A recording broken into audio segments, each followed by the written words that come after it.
Friends, welcome to my channel. तो जैसे कि आपको पता है कि हमारी पेपर सीरीज चल रही है स्टैटिस्टिक्स की, और हम मार्च अप्रैल 2019 का स्टैट्स का पेपर कंप्लीट कर रहे हैं। और हमने पहले 2 क्वेश्चन कंप्लीट किए हैं। अभी हमारा दूसरा क्वेश्चन जो है उसका ऑप्शन में जो पूछा गया था वहां से अपना पेंडिंग था, तो हम स्टार्ट यहाँ से कर रहे हैं।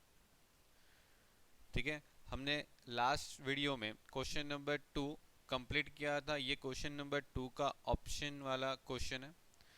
ठीक है, तो चलिए शुरू करते हैं। आपको बोला गया है ए में कि इवेल्यूट करो इसको, यानी ये देखो लिमिट का क्वेश्चन हो गया कि इसकी वैल्यू निकालनी है आपको। तो फर्स्ट क्वेश्चन आपको पूछा गया है कि एक्स लिमिट 2। ओके, एक्स की लिमिट आपको 2 दे रखी है, और 1/x-2 -1/x-1 एंड x-2। ये आपका question.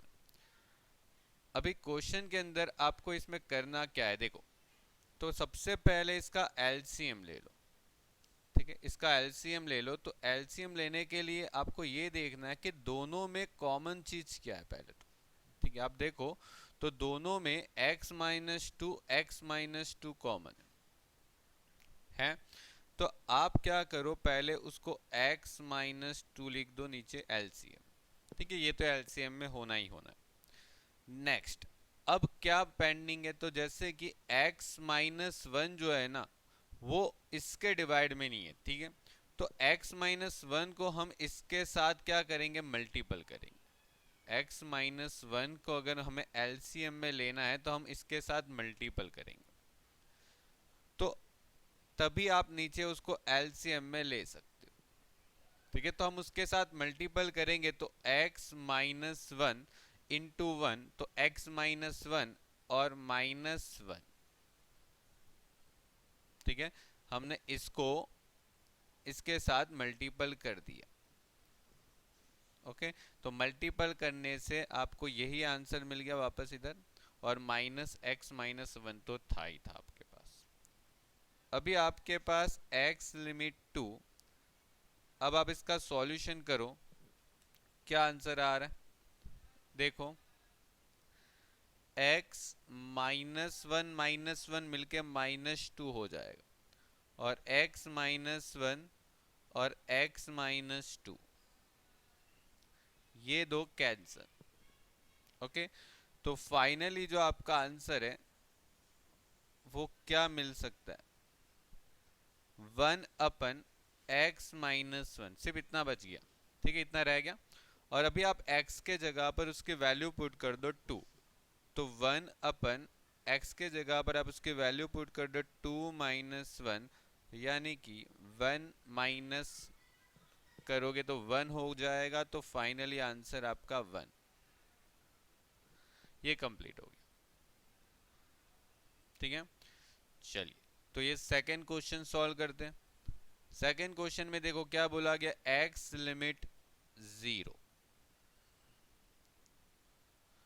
1 minus √1 - x divide by x।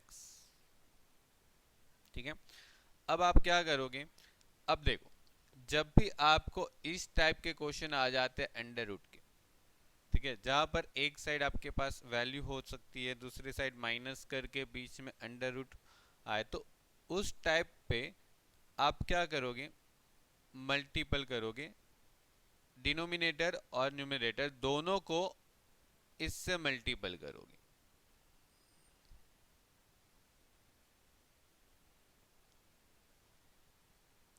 ठीक है, जब भी ऐसे क्वेश्चन आ जाए तो आप क्या करोगे, ये जो आपका वैल्यू था, ठीक है, जो आपके पास न्यूमरेटर था, उसको बीच में प्लस लेके आप उन दोनों को मल्टीपल कर लो, न्यूमरेटर और डिनोमिनेटर दोनों से। ठीक है, ध्यान रखना बीच में माइनस का क्या हो जाएगा, प्लस हो जाता। ठीक है, बीच में जो आपने माइनस लिया था आप उसको प्लस लेके उसी से मल्टीपल कर लो दोनों को। ओके, अभी आगे बढ़ते हैं। तो आगे क्वेश्चन में x लिमिट 0, अब देखो, आपने कभी ये फॉर्मूला किया होगा कि a माइनस बी और a प्लस बी, ओके। तो इसकी वैल्यू क्या होती है, a minus B, a plus B को आप ऐसे भी तो लिख सकते हो a square minus B square, ठीक है। तो आप इधर देखो, तो यहां पर भी आपको एग्जैक्टली इस टाइप से मिल जाएगा। देखो, ये आपका a हो गया और ये आपका b हो गया, तो a माइनस बी और इधर a प्लस बी जैसा सिस्टम बन रहा है, ठीक है। आप देखो इधर a माइनस बी और a प्लस बी, तो ये आपके लिए a का रोल, ये देखो ये a हो गया, ये b हो गया, ये a हो गया, ये b हो गया, तो ये a minus B a plus B जैसा बन रहा है, ठीक है ना। तो आप उसके जगह पर क्या करोगे, तो यह फॉर्मूला को अप्लाई करो, a स्क्वायर, तो इधर a की वैल्यू क्या है 1, 1 स्क्वायर माइनस अंडर रूट में 1 माइनस एक्स का स्क्वायर, ठीक है। आप इस हिसाब से उसकी वैल्यू को रख दोगे। अभी आप डिवाइड में तो सीधा मल्टीपल ही कर लो। डिवाइड में देखो x को मल्टीपल करोगे तो x multiple 1 plus 1 minus x, और इधर x लिमिट 0 1 माइनस 1। अब देखो ये जो अंडर रूट है ना, अंडर रूट और ये जो बाहर स्क्वायर है, ठीक है, अंडर रूट और स्क्वायर क्या हो जाएगा, दोनों कैंसिल हो जाएगा। ये स्क्वायर और ये अंडर रूट जो है वो आपका क्या हो जाता है, कैंसिल हो जाता है, कट हो जाता है। तो आपकी सिर्फ वैल्यू बचेगी 1 प्लस एक्स। ध्यान रखना ये बीच में जो माइनस है वो क्या हो जाएगा, प्लस हो जाएगी। ये माइनस है वो बाहर के माइनस के कारण क्या हो जाएगा, प्लस हो जाता है, ठीक है। चलिए इधर x x sorry 1 plus under root 1 minus x. अब आप देखो ये 1 माइनस 1 तो 0 हो जाएगा, ठीक है। 1 माइनस 1 करोगे तो ये तो 0 हो गया, तो x लिमिट 0 क्या रह गया, ऊपर सिर्फ x रह गया और डिवाइड में x ब्रैकेट में 1 plus under root 1 minus x. अब ये x x भी तो कैंसिल हो जाएगा, ठीक है। तो ये आपकी वैल्यू बन गई 1 अपन 1 plus under root 1 minus x. अब आप वैल्यू पुट कर दो, x की वैल्यू क्या है, x की लिमिट की वैल्यू क्या है, 0 है, तो 1 अपन 1 प्लस 1 प्लस 0, ठीक है। x के जगह पर आप 0 रख दो फाइनली, तो आपका जो आंसर है 1 प्लस क्या होगा, 1 का अंडर रूट क्या हो जाता है 1, तो फाइनली अमाउंट आपका होगा 1 अपन 2। ये आपका आंसर आ गया, ठीक है। तो ये आपका क्वेश्चन था जिसमें दोनों क्वेश्चन 2-2 मार्क्स के पूछे गए थे, ठीक है। 4 मार्क्स का टोटल क्वेश्चन है और ये दोनों आपको 2-2 मार्क्स में पूछे गए थे। चलिए तो आगे बढ़ते हैं, क्वेश्चन नंबर 2 का बी सेशन ये रहा। अब देखो एग्जाम में हमेशा आपको 4 मार्क्स में एक क्वेश्चन तो ऐसा पूछते हैं जहां पर आपको मैक्सिमम वैल्यू या तो मिनिमम वैल्यू निकालनी रहती। तो देखो क्वेश्चन में आपको मिनिमम वैल्यू फाइंड आउट करनी है, क्वेश्चन में आपको मिनिमम वैल्यू फाइंड आउट करनी है। तो चलिए फाइंड करते हैं मिनिमम वैल्यू। देखो पहले तो आपको दे रखा है y equal to x cube minus 3x square plus 5, ठीक है। अब x क्यूब और इसका डिफरेंशिएशन आपको पता होना चाहिए कि डिफरेंशिएशन कैसे निकलता है, ठीक है। आप देखो तो ये जो 3 है वो 3 को अगर आप आगे लिख देते हो और x की 3 रेस टू में से 1 कम कर दो, ठीक है, सिंपल सा रूल्स है, माइनस 3। अब ये जो 2 है उसको आप आगे लिख दो और x की 2 रेस टू में से 1 कम कर दो। और जहां पर सिर्फ अमाउंट होती है ना वहां पर डिफरेंशिएशन कभी नहीं होता, ये याद रखना, 0 हो जाता, ठीक है। जहां पर x नहीं होता, सिर्फ अमाउंट होती है, वहां पर उसका डिफरेंशिएशन क्या हो जाता है, जीरो। सिर्फ अमाउंट होती है, तो अगर उसके साथ x होता तो फिर उसका डिफरेंशिएट हो पाता। चलिए, तो आगे इसकी वैल्यू क्या बच सकती है, तो 3x² माइनस 3 × 2, तो 6x। ओके, 2 माइनस 1, तो 1 लिखने की जरूरत नहीं, आपने x लिख दिया तो हो गया काम, dy/dx। ओके, ये आपका डिफरेंशिएट हो गया। अब आपको मिनिमम वैल्यू फाइंड करनी है, तो आपको क्या करना है, इधर लिखना पड़ेगा कि टेकिंग dy/dx इक्वल टू 0। आप क्या करोगे, ये जो dy/dx है ना, उसकी वैल्यू 0 ले लोगे, और 0 लेने से आपको x की वैल्यू मिलेगी। जैसे कि देखो, इसकी वैल्यू में अगर 0 ले लेता हूं तो 3x² माइनस 6x बचता है। ठीक है, इतना रह जाएगा। अब आप इसमें से देखो कि क्या कॉमन कुछ निकल सकता है, क्या आपका कुछ अमाउंट कॉमन निकल सकता है, वो देखो। तो आप देखोगे कि इसमें 3x कॉमन निकल सकता है। ठीक है, तो क्या रह गया, तो x-2 रह गया। ओके, अब आपको इधर दो ब्रैकेट मिलेंगे। ठीक है, जहां पर एक ब्रैकेट की वैल्यू 3x इक्वल टू 0 हो जाएगी, और दूसरे ब्रैकेट की वैल्यू x-2 इक्वल टू 0 हो जाएगी। ठीक है, ये दोनों ब्रैकेट जो आपके बने, उन दोनों की वैल्यू आप इक्वल्स टू करके 0 लिख दोगे। ठीक है, दोनों को आप 0 से कंपेयर कर लो, तो यहां पर x इक्वल टू 0/3। ठीक है, आप 0/3 करोगे तो x की वैल्यू क्या हो जाएगी, 0। ओके, और इधर x इक्वल्स टू 2।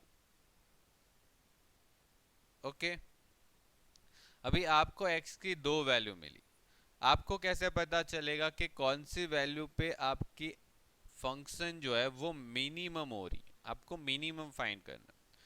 तो इसके लिए आपको जो फर्स्ट डिफरेंशिएशन निकाला था आपने, ये जो फर्स्ट डिफरेंशिएशन किया था, उसका आप सेकंड डिफरेंशिएशन करोगे।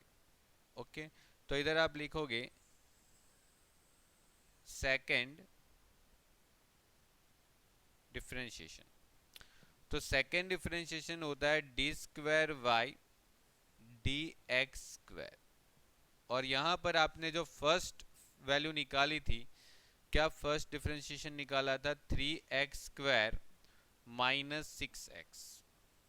ठीक है, तो 3x² माइनस 6x, इसका आप फिर से डिफरेंशिएशन निकालोगे।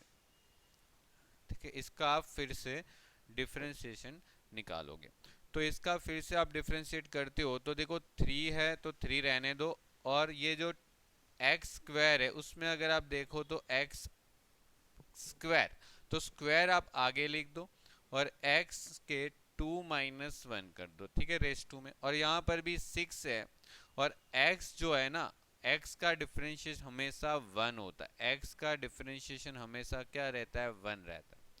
ठीक है, x जहां पर भी देखो तो उसका डिफरेंशिएशन क्या हो जाएगा, 1 हो जाता। तो 6 और x है तो इसका डिफरेंशिएशन क्या हो जाएगा, 1। और फिर आप मल्टीपल कर सकते हो इसको, क्या वैल्यू आ रही, तो 6x-6 आएगा। ठीक है, तो ये आपका सेकेंड डेरिवेटिव्स हो गया। अब ये जो सेकेंड डेरिवेटिव्स है उसके अंदर आप एक बार x की वैल्यू 0 रखो और एक बार x की वैल्यू 2 रख दो। ठीक है, तो चलिए रखते हैं, तो d²y/dx², इधर x की वैल्यू एक बार 0 रख लेंगे, और d²y/dx², इधर x की वैल्यू एक बार 2 रख लेंगे। अभी 6 और x के वैल्यू 0 रखो, -6, तो आपका आंसर क्या हो जाएगा, 0 - 6 - 6।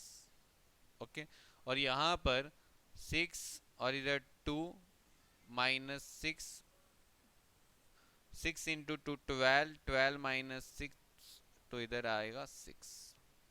अब देखो इधर ये वैल्यू जो है ना वो आपकी 0 से कम आती है और ये वैल्यू आपकी 0 से ज्यादा आती है। ठीक है, तो आपको इसके रूल्स पता होने चाहिए कि कब मैक्सिमम होता है, कब मिनिमम होता है। ठीक है, कब मैक्सिमम होता है, कब मिनिमम होता है, ये आपको पता होना चाहिए। ओके, तो देखो अगर इधर आपकी ये जो वैल्यू है, ठीक है, अगर 0 से ज्यादा जाती तो आप लिखोगे इधर at x = 2 function will be minimum. Okay, जैसे अगर x की वैल्यू इधर जो आपका सेकेंड डेरिवेटिव है वो अगर आपका ग्रेटर देन 0 जाता है तो आप लिख सकते हो कि at x = 2 function will be minimum. ठीक है, और यहाँ पर आपकी x की वैल्यू, आपकी जो सेकेंड डेरिवेटिव की वैल्यू है वो क्या जा रही है, लेस देन 0 जा रही है, यानी नेगेटिव जा रही है। तो आप इधर क्या लिखोगे, at x = 0 function will be maximum. Okay, अभी आपको क्वेश्चन में तो कौन सी वैल्यू फाइंड करने के लिए बोली है, मिनिमम वैल्यू। तो आप सिर्फ मिनिमम वैल्यू ही देखो, मिनिमम वैल्यू ही आप पुट करोगे, मिनिमम वैल्यू फाइंड करने के लिए बोला गया। तो आप इस फंक्शन में मिनिमम वैल्यू पुट कर दोगे। ठीक है, तो y = x³ - 3x² + 5, y = x³ - 3x² + 5। तो आप इसमें y की मिनिमम वैल्यू निकालनी है तो आप x की वैल्यू क्या रखोगे, 2। ठीक है, x की वैल्यू क्या रख दोगे, 2। तो 2³ - 3 2² + 5, तो ये 8 हो जाता है। इधर 2 का स्क्वायर करोगे तो 4, 4 × 3 12 और +5, तो 8 - 12 + 5 करोगे तो आपको आंसर मिलेगा 1, और ये y की मिनिमम वैल्यू होगी आपके फंक्शन की, और यही आपका फाइनल आंसर भी होगा। ठीक है, कंप्लीट हो गया ये आपका क्वेश्चन, जो कि 4 मार्क्स में पूछते हैं हर बार, हर साल के पेपर में मिलता है ये क्वेश्चन, या तो मिनिमम करने पूछेंगे या तो मैक्सिमम। चलिए एक और क्वेश्चन है जहां पर आपको बोला गया है कि from the following data find out coefficient of association between the success and regularity. अब देखो आपको जब भी कोएफिशिएंट ऑफ कोरिलेशन पूछते हैं तो आप समझ लो कि यहाँ पर आपको यूल्स वाली मेथड फॉलो करनी है जिसमें आपको क्यू निकालना है। ठीक है, जब भी आपको कोएफिशिएंट पूछे तो आपको यूल्स मेथड फाइंड करनी है जहाँ पे आपको क्यू फाइंड करना है, और यहाँ पर आपको सक्सेस और रेगुलर। अब देखो आपको यहाँ पर प्रॉब्लम ये होती है स्टूडेंट्स को कि ए किसको लेना है और बी किसको लेना है। ठीक है, ये 2 × 2 टेबल का क्वेश्चन हो जाता है, तो आपको यहाँ पर ये प्रॉब्लम होती है कि आपको ए किसको लेना है, बी किसको लेना है। तो देखो सबसे मेन चीज तो है ना, आपको एग्जाम के अंदर क्वेश्चन में ही दे रखा होता है सक्सेस एंड रेगुलरिटी। तो आप ए जो है ना, ए वो सक्सेस को ले लोगे। ओके, और जो बी है ना उसमें आप रेगुलरिटी को ले लोगे। ओके, रेगुलरली, यानी जो स्टूडेंट रेगुलर आते हैं वही सक्सेस हो रहे हैं, उसका मीनिंग ये हो गया। ठीक है, तो आपको जो एग्जाम में देते हैं कि इन दोनों के बीच में एसोसिएशन फाइंड करो, तो जिसके बीच में एसोसिएशन फाइंड करना वो ए हो गया और दूसरा क्या हो जाता है, बी हो जाता है। अभी आप इधर अल्फा में सक्सेस का ऑपोजिट अगर आप देखते हो तो फेलर लिखा है क्वेश्चन में। ओके, ये रहा फेलर। ओके। और बीटा का अगर आप ऑपोजिट देखते हो तो इधर इरेगुलर स्टूडेंट हो सकते हैं। ओके, अभी आपको इसमें 2 × 2 का टेबल बनाना है। ठीक है, जैसे आप टेबल बनाते थे वैसे ही 2 × 2 टेबल बना देना, जहां पर ए अल्फा और बी और बीटा, और ये आपका टोटल हो गया। और देखो यहां पर आपको कितने स्टूडेंट दे रखे, नंबर ऑफ सक्सेसफुल स्टूडेंट। अब देखो सक्सेसफुल स्टूडेंट यानी किस में होंगे, आपने सक्सेसफुल को किस में लिया है, सक्सेस को लिया ए में, तो ए का जो टोटल होगा वो कितना होगा, 730 होगा। ठीक है, ये जो ए का टोटल है वो 730 होगा। अब आपने इधर लिखा है नंबर ऑफ फेल स्टूडेंट, यानी जो फेल हुए एग्जाम में वो कितने हैं, तो 270 है। तो ये जो 270 है वो कहाँ पे लिखेंगे, तो फेल स्टूडेंट आपने लिया था अल्फा में, तो आप 270 इधर अल्फा में ले लो। ठीक है, चलिए फिर इधर बोला गया इरेगुलर स्टूडेंट। अब इरेगुलर स्टूडेंट आपने इसमें लेके रखे बीटा में, वो कितने हैं 250, तो आप बीटा में 250 लिख दोगे, तो बीटा का जो टोटल है वो आपका 250 का रहेगा। ठीक है, और एक लास्ट पॉइंट जहां पर आपको क्या बोला है, रेगुलर और सक्सेसफुल स्टूडेंट। अब देखो रेगुलर भी है और सक्सेसफुल भी है, तो साथ साथ में दोनों। अब देखो आपने रेगुलर को किस में लिया था, ए में, और सक्सेसफुल को किस में लिया था, बी में, तो आपको एक साथ ए एंड बी दोनों की वैल्यू दे रखी, तो ए एंड बी दोनों की वैल्यू यानी इधर हो जाती है, ए एंड बी का ब्रैकेट हो गया। यहां पर आपकी वैल्यू क्या है, 650। ये जो ब्रैकेट हो गया वो ए एंड बीटा का हो जाता है, ये जो है वो अल्फा एंड बीटा बी का हो जाता है, और ये जो है वो अल्फा एंड बीटा का रहता है।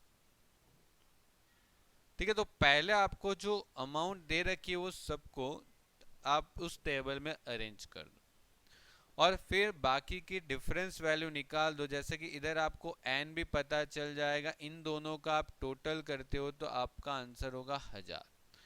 ठीक है, इसमें से आप 250 लेस कर दो 1000 में से, तो आपकी वैल्यू 750 रहती है। 750 में से 650 लेस कर दो तो आपका आंसर कितना रहेगा, 100। फिर इधर आपका आंसर होता है 170, क्योंकि इधर देखो 270 तो आ गया, 100 तो उधर आ गया था, तो आपका वैल्यू 170 रहेगा। और फिर 730 में से 650 को लेस कर दो तो आपकी अमाउंट इधर 80 होगी, और 80 प्लस 170 करोगे तो आपका आंसर 250 भी आ सकता है। कंप्लीट हो गया। अभी देखो आपको यहाँ पर यूल्स का फॉर्मूला पता होना चाहिए। यूल्स का फॉर्मूला बहुत सिंपल है, सबसे पहले आपको इसको क्रॉस मल्टीपल करना है। ठीक है, क्या क्रॉस मल्टीपल करना है, ए और बी और अल्फा और बीटा। ठीक है, और इधर ए और बी और अल्फा और बीटा हो गया। क्रॉस मल्टीपल करना है, सबसे पहले ऐसे मल्टीपल करोगे जहां पर आप ए और बी और अल्फा और बीटा को मल्टीपल करो, फिर उसके बाद आप इस तरीके से मल्टीपल करोगे जहां पर ए और बीटा है और अल्फा और बी है। ठीक है, तो आप मल्टीपल करोगे ए और बीटा और अल्फा और बी, ए और बीटा और अल्फा बी।